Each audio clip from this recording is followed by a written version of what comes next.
नमस्कार दोस्तों, स्वागत है आपका 69,000 शिक्षक भर्ती ठल्ड काउंसलिंग अपडेट न्यूज में। तो प्रेषक सचिव उत्तर प्रदेश बेसिक शिक्षा परिषद प्रयागराज ये सेवा में समस्त जिला बेसिक शिक्षा अधिकारी उत्तर प्रदेश। तो यहाँ पे देखिए 69,000 सहायक अध्यापक भर्ती प्रक्रिया में नवनियुक्त अध्यापकों के संबंध में जो सूचना उपलब्ध कराए जाने के विषय में यहाँ पर नीचे डेट का भी उल्लेख किया गया है। डेट है यहाँ पे 3/7/2021 यानी आज का ही दिन है। कृपया उपयुक्त विषय पर तो यहाँ पर लग रहा है कि जो तैयारी हो रही है, देखिए पहले 17/5/2021, फिर 28/6/2021, फिर 29/6/2021, यानी यहाँ पे 3 डेट के आधार पर पहला, दूसरा और तीसरा जनपद स्तर पर अभिलेख के परीक्षण काउंसलिंग का आयोजन किया गया है। उक्त संबंध में सूचना इनको उपलब्ध कराना है।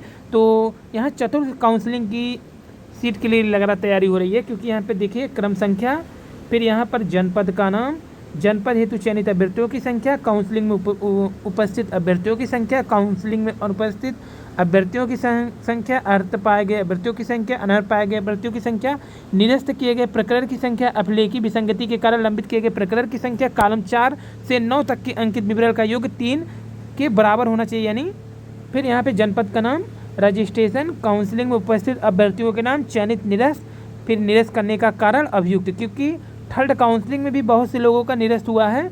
ये डाटा मांगने के बाद ही पता चलेगा। भी यहाँ कृपया उपयुक्त प्रारूप पर वांछित सुस्पष्ट सूचना उपलब्ध कराएं। फिलहाल आपको बता दें कि जो सीटों की संख्या खाली चल रही है 800 से अधिक है, 800 से प्लस है सीटों की संख्या खाली चल रही है, जिसमें पॉइंट से जो छठे हैं उनके लिए अवसर बन सकता है, क्योंकि कुछ पॉइंट तक तो गिरेगा ही चतुर्थ काउंसलिंग में। तो ये 800 सीटें अभी तो खाली चल रही है। फिलहाल अब निरस्त क्या है, क्यों किए गए हैं, क्या कारण है, ये देखा जाएगा, क्योंकि काफ़ी जो संख्या में अभिलेख विसंगति वाले हैं अभी वो भी हैं। तो यहाँ पे कई लोगों के जो इनवैलिड डाटा पहुँचे हैं, जैसे कि कंप्लीट नहीं था जब 69,000 शिक्षक भर्ती आए थे, 4th सेमेस्टर में रहते हुए फॉर्म अप्लाई कर दिए थे बिना रिजल्ट आए, तो उन लोगों का तो निरस्त होना यहाँ पे तय है। इसी को देखते हुए इन्होंने फिर से डाटा मांगा है। तो महानिदेशक स्कूली शिक्षा, इसके बाद प्रताप सिंह बघेल सर सिग्नेचर है यहाँ पे। और रही बात आपके नियुक्ति पत्र की, तो नियुक्ति पत्र आपको जल्दी मिलेगा, क्योंकि जो डाटा या फिर जो विस्तारण हो रहा था जिसमें कई लोगों के पास कॉल गए, आपको फिर से बता दें, जो SCRT अधिकारियों से जानकारी मिल रही है कि सभी जिला BSc कार्यालय में डॉक्यूमेंट की जांच प्रगति पे है, क्योंकि ये जांच जो प्रगति पे है, अब तो यहाँ पे इनका शासनादेश सचिव का भी जारी हो चुका है। तो यहाँ अभ्यर्थियों को कॉल भी आया है।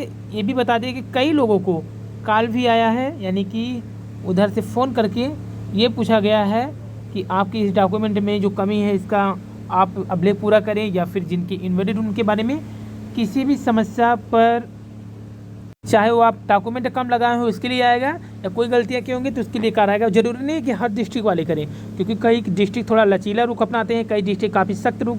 जैसे अगर गोरखपुर की काउंसलिंग हुई होगी या फिर मथुरा की ओर की काउंसलिंग होगी, तो यहाँ पर तो पॉइंट टू पॉइंट चेकिंग करते हैं। तो कई डिस्ट्रिक्ट बहुत ही लचीला रुख अपनाते हैं, थोड़े बहुत अगर टूटियाँ होती तो चल जाता है। टूटियों का मतलब आप ये मत समझे, जैसे आपके पास अगर डॉक्यूमेंट में नाम में या फिर जो क्या कहते हैं क्रमांक में कुछ अंतर हो गया है, तो वो नहीं भी लेते हैं एफिडेविट, लेकिन कई बिना एफिडेविट के नहीं छोड़ते हैं। तो इसलिए यहाँ पर जो इनवैलिड बता रहे हैं, जैसा कि कई BTC वाले भी हैं जो 4th सेमेस्टर में रहते हुए काउंसलिंग करा लिए, या फिर इनवैलिड डिग्री वाले भी करा लिए, उन्हीं लोगों की नियुक्ति इसमें भी निरस्त होना तय है। और आपकी जो नियुक्ति पत्र है वो जुलाई में ही 1 हफ्ता के अंदर मिलने का जो SCRT अधिकारियों द्वारा सूचना प्राप्त हो रहा है। तो जल्द से जल्द आप लोगों को नियुक्ति पत्र मिल जाएगा। ये थी आज की वीडियो, धन्यवाद।